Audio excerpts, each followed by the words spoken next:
Who is the most famous Belgian painter? Probably Magritte.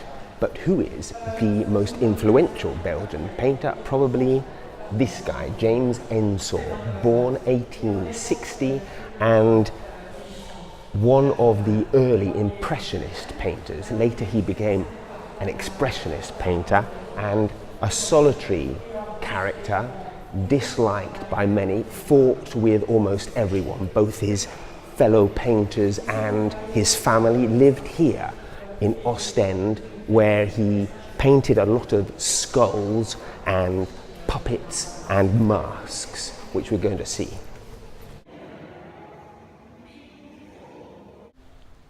This is Adam and Eve being expelled from the Garden of Eden.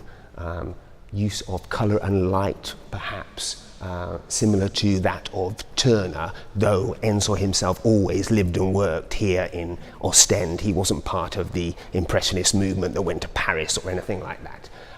Christ and religion, very important throughout his works. He likened himself to Christ, Christ who was misunderstood, Christ who was persecuted to some extent, Christ who fell out with other people, and also Christ in a very immodest way, who was the leader of a new artistic movement.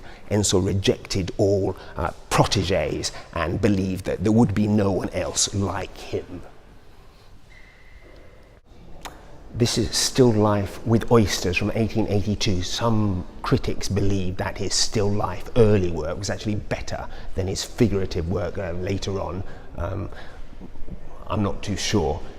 However, what we can see in this painting is that he tilts the table towards the viewer. Evidently, he's one of the first painters to actually do this, improve on the still life technique, and it was followed up by other painters such as Cézanne. So as a detail that you can impress your friends and relatives with if you come down here to the Ostend Museum.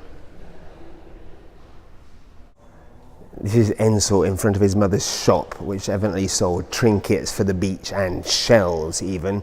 And next to the shop you can see another run by a family member. This is a perfume. He came from a family of shopkeepers. This is part of a series on women and masks.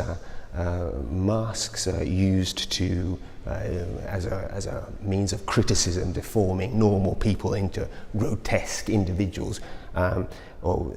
Ensor is considered one of the first early expressionists. In fact, his masterpiece, Christ Entering into Brussels, is perhaps the first expressionist work. He started out doing a lot of still life, impressionist paintings, and then moved on to try and express how he felt about his society.